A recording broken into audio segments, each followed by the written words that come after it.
Hello guys, welcome to capsule learning. ഇന്നത്തെ ക്ലാസ്സിൽ നമ്മൾ ഡിസ്കസ് ചെയ്യാൻ പോകുന്നത് വിവിധ തരത്തിലുള്ള ഗവൺമെൻറ് ബോഡീസിനെ കുറിച്ചാണ്. നമ്മൾ സ്ഥിരമായി ന്യൂസുകളിൽ കേൾക്കുന്ന കുറേ പേരുകളുണ്ട്. Election commission, comptroller and auditor general, finance commission, SEBI, RBI, NABARD, അങ്ങനെ ഒരുപാട് പേരുകൾ നമ്മൾ സ്ഥിരം ന്യൂസിൽ കേൾക്കുന്നുണ്ട്.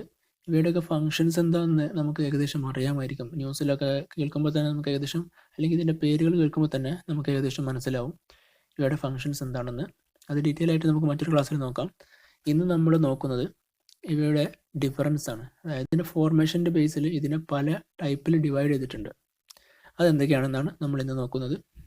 സോ ക്ലാസ്സിലേക്ക് കിടക്കുന്നതിന് മുമ്പ് ഈ ചാനൽ സബ്സ്ക്രൈബ് ചെയ്യാത്തവർ സബ്സ്ക്രൈബ് ചെയ്യുക, ബെൽ ബട്ടൺ അമർത്തുക. ആദ്യമായി ഗവൺമെൻറ് ബോഡീസ് 6 തരത്തിൽ ഡിവൈഡ് ചെയ്തിട്ടുണ്ട്. First one constitutional bodies, second one statutory bodies, third one regulatory bodies, fourth one executive bodies, fifth one judicial bodies and sixth one quasi judicial bodies. ഇങ്ങനെ 6 തരത്തിലാണ് government bodies divide ചെയ്തിട്ടുള്ളത്. ഇതിൽ ഓരോന്നിൻ്റെയും പ്രത്യേകതകളും ഉദാഹരണങ്ങളും നമുക്ക് നോക്കാം. ആദ്യമായി കോൺസ്റ്റിറ്റ്യൂഷണൽ ബോഡീസ്. കോൺസ്റ്റിറ്റ്യൂഷണൽ ബോഡീസ് ആണ് ദ മോസ്റ്റ് പവർഫുൾ ബോഡീസ് എന്ന് തന്നെ നമുക്ക് വേണമെങ്കിൽ പറയാം. കാരണം ഇവയുടെ പവേഴ്സ് ഡയറക്റ്റ് ആയിട്ട് ഇന്ത്യൻ കോൺസ്റ്റിറ്റ്യൂഷനിൽ നിന്നാണ് വരുന്നത്.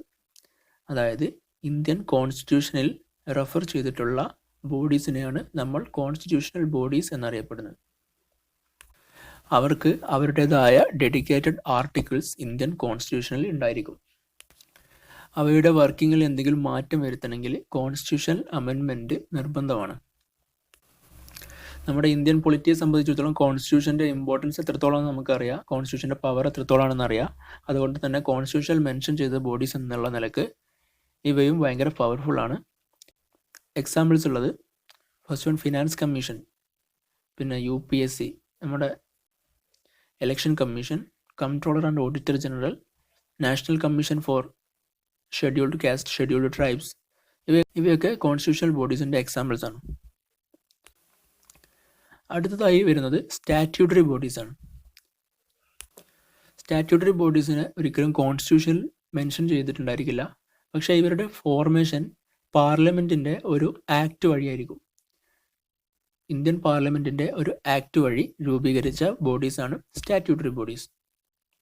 അങ്ങനെ പാർലമെൻറ്റിൻ്റെ ഒരു സ്റ്റാറ്റ്യൂട്ട് വഴി ഫോം ചെയ്യുന്നത് കൊണ്ടാണ് ഇതിന് സ്റ്റാറ്റ്യൂട്ടറി ബോഡീസ് എന്നറിയപ്പെടുന്നത്. സ്റ്റാറ്റ്യൂട്ടറി ബോഡീസിന് എക്സാമ്പിൾസ് ആയിട്ടുള്ളത് നാഷണൽ ലോ കമ്മീഷൻ, NHRC, അതായത് നാഷണൽ ഹ്യൂമൻ റൈറ്റ്സ് കമ്മീഷൻ, പിന്നെ unique identification authority of India, central vigilance commission, central information commission, ഇവയെല്ലാം സ്റ്റാറ്റ്യൂട്ടറി ബോഡീസാണ്. പിന്നെ ഒരു പോയിന്റ് നമ്മൾ എപ്പോഴും നോട്ട് ചെയ്യേണ്ടത്, സ്റ്റാറ്റ്യൂട്ടറി ബോഡീസ് എപ്പോഴും ഫോർമേഷൻ്റെ ടൈമിൽ തന്നെ സ്റ്റാറ്റ്യൂട്ടറി ആയിരിക്കണമെന്നില്ല. അതൊരു ഗവൺമെൻറ് ഓർഡർ വഴിയോ അല്ലെങ്കിൽ ഓർഡിനൻസ് വഴിയോ ഫോം ചെയ്തതിന് ശേഷം പിന്നീട് പാർലമെൻറ്റ് ആക്ട് പാസ്സാക്കിക്കൊണ്ട് സ്റ്റാറ്റ്യൂട്ടറി ബോഡി ആക്കി മാറ്റുന്ന എക്സാമ്പിൾസ് ഒരുപാടുണ്ട്. ഉദാഹരണത്തിന് SEBI, security and exchange board of India, 1988 form ചെയ്തതാണ്. അതിന് സ്റ്റാറ്റ്യൂട്ടറി പവേഴ്സ് ലഭിക്കുന്നത് 1992 സെബി ആക്ട് വഴിയാണ്. ഓക്കെ, മൂന്നാമതായിട്ട് പറയാനുള്ളത് റെഗുലേറ്ററി ബോഡീസാണ്. റെഗുലേറ്ററി ബോഡീസ് എന്താണെന്നുള്ളത് അതിൻ്റെ പേര് തന്നെ ഉണ്ട്, റെഗുലേഷൻ. എന്തെങ്കിലും ഒരു പ്രത്യേക കാര്യം റെഗുലേറ്റ് ചെയ്യുന്നതിന് വേണ്ടിയിട്ട് ഫോം ചെയ്യുന്ന ബോഡീസാണ് റെഗുലേറ്ററി ബോഡീസ്. ഒരു പ്രത്യേകമായ സെക്ടറിലുള്ള സേഫ്റ്റി ആൻഡ് സ്റ്റാൻഡേർഡ്സ് നിലനിർത്താൻ വേണ്ടിയിട്ടാണ് ഇത്തരം ബോഡീസ് രൂപീകരിക്കുന്നത്. റെഗുലേറ്ററി ബോഡീസും കൂടുതലായിട്ടും സ്റ്റാറ്റ്യൂട്ടറി ബോഡീസ് തന്നെയാണ്, അതായത് പാർലമെൻറ്റ് ആക്ട് വഴി തന്നെയാണ് നിലവിൽ വരുന്നത്. പക്ഷേ ഫങ്ഷണലി ഇതിൻ്റെ വർക്കിംഗ് മെത്തേഡ് റെഗുലേറ്ററി ആയതുകൊണ്ടാണ് ഇതിനെ റെഗുലേറ്ററി ബോഡീസ് എന്ന് വേറൊരു പേരിൽ നമ്മൾ വിളിക്കുന്നത്. ഇതിന് എക്സാമ്പിളായിട്ട് പറയാനുള്ളത് നമ്മുടെ SEBI, security and exchange board of India, നമ്മുടെ securities and capital market regulate ചെയ്യുന്നത് സെബിയാണ്. പിന്നെ വരുന്നത് RBI, reserve bank of India, banking, monetary policy, finance, ഇതൊക്കെ റെഗുലേറ്റ് ചെയ്യുന്നത് RBI ആണ്. പിന്നെ NABARD, insurance regulatory and development authority of India, pension fund regulatory and development authority, national housing bank SIDBI, telecom regulatory authority of India അഥവാ TRAI, CBFC, central board of film certification, FSSAI, food safety and standards authority of India, BIS Bureau of Indian Standards, BCCI board of control four cricket in India. ഇതൊക്കെയാണ് regulatory bodies ഇന്ത്യയിലുള്ളത്. അടുത്തതായി വരുന്നത് executive ബോഡീസാണ്.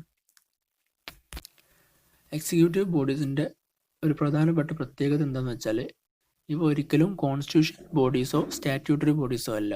അതായത് കോൺസ്റ്റിറ്റ്യൂഷനിൽ mention ചെയ്യുകയോ അല്ലെങ്കിൽ ഒരു act വഴി രൂപീകരിക്കുകയോ ചെയ്യുന്നതല്ല. ഇത് തികച്ചും ഗവൺമെൻറ് ഓർഡർ അല്ലെങ്കിൽ ഗവൺമെൻറ് റെസൊല്യൂഷൻ വഴി ഫോം ചെയ്യുന്നതാണ്. ഒരു എക്സിക്യൂട്ടീവ് റെസൊല്യൂഷൻ വഴി ഫോം ചെയ്യുന്ന ബോഡീസാണ് എക്സിക്യൂട്ടീവ് ബോഡീസ്. നമ്മൾ നേരത്തെ പറഞ്ഞിട്ടുണ്ടായിരുന്നു സ്റ്റാറ്റ്യൂട്ടറി ബോഡീസ് എല്ലാം ഫോം ചെയ്യുമ്പോൾ തന്നെ സ്റ്റാറ്റ്യൂട്ടറി ആയിരിക്കണമെന്നില്ല. അത് എക്സിക്യൂട്ടീവ് റെസൊല്യൂഷൻ വഴി ഫോം ചെയ്തതിന് ശേഷം പിന്നീട് സ്റ്റാറ്റ്യൂട്ടറി ആക്കി മാറ്റാവുന്നതാണ്. നെക്സ്റ്റ് വരുന്നത് ജുഡീഷ്യൽ ബോഡീസ്. ജുഡീഷ്യൽ ബോഡീസ് പ്രത്യേകമായിട്ട് നമുക്ക് പറയേണ്ട കാര്യമല്ല. നമ്മുടെ കോടതികൾ, ഇന്ത്യയിലുള്ള കോടതികളാണ് ജുഡീഷ്യൽ ബോഡീസ്.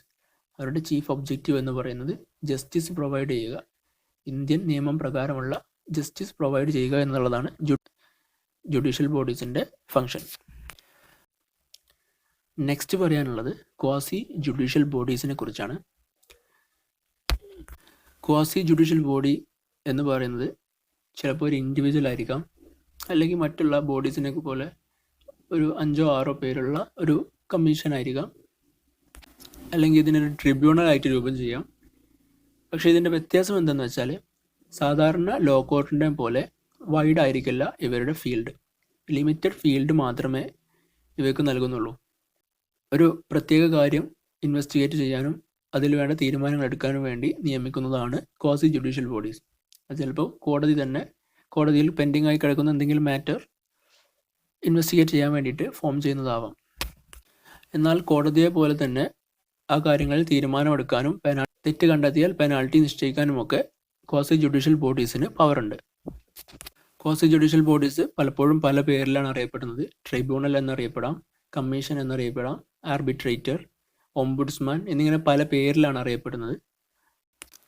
അപ്പോൾ ഓർത്തു വെക്കേണ്ട കാര്യം, ക്വാസി ജുഡീഷ്യൽ ബോഡീസിന് ജുഡീഷ്യൽ ബോർഡിൽ നിന്നുള്ള പ്രത്യേകത അവരുടെ ഫീൽഡിലുള്ള ലിമിറ്റേഷൻ മാത്രമേ ഉള്ളൂ. ബാക്കിയുള്ള പവേഴ്സ് എല്ലാം ഒരു കോടതിക്ക് തുല്യമായിരിക്കും.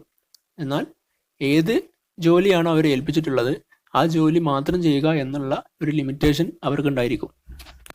ക്വാസി ജുഡീഷ്യൽ ബോഡീസ് എടുക്കുന്ന തീരുമാനം ലീഗലി എൻഫോഴ്സിബിൾ ആയിരിക്കും.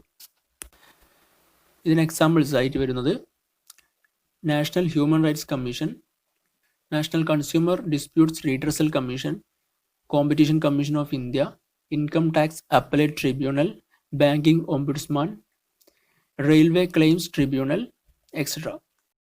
ക്വാസി ജുഡീഷ്യൽ ബോഡീസ് എപ്പോഴും അവയെ ആ ജോലി ഏൽപ്പിക്കുന്നത് ആരാണോ, ഗവൺമെൻറ് ആണെങ്കിൽ ഗവൺമെൻറ്, കോർട്ടാണെങ്കിൽ കോർട്ട്, അവർ മാൻഡേറ്റ് ചെയ്ത രീതിയിലായിരിക്കണം ഇവരുടെ പ്രവർത്തനം. അതായത് അവർക്ക് ഫോർമൽ ഹിയറിങ്സ് ഒക്കെ വെക്കണമെങ്കിൽ അവരെ ഈ ഒരു പവർ ഡെലിഗേറ്റ് ചെയ്ത് കൊടുത്ത ബോഡിക്കാണ് അതിൽ തീരുമാനം എടുക്കാനുള്ള അവകാശം. സോ ഇത്രയുമാണ് different types of government bodies: constitutional bodies, statutory bodies, executive bodies, regulatory bodies, quasi judicial bodies and judicial bodies. ഈ ബോഡീസിൻ്റെ ഒരു വിവരണം മാത്രമാണ് ഈ ക്ലാസ്സിൽ ഞാൻ പറയുന്നത്. അടുത്ത ക്ലാസ് മുതൽ നമുക്ക് ഓരോ ബോഡീസിനെയും സെപ്പറേറ്റ് ആയിട്ട് തന്നെ നോക്കാം. സോ ഇന്നത്തെ ക്ലാസ് ഞാൻ വൈൻഡ് അപ്പ് ചെയ്യുകയാണ്. Please like, share and subscribe the channel. Thank you.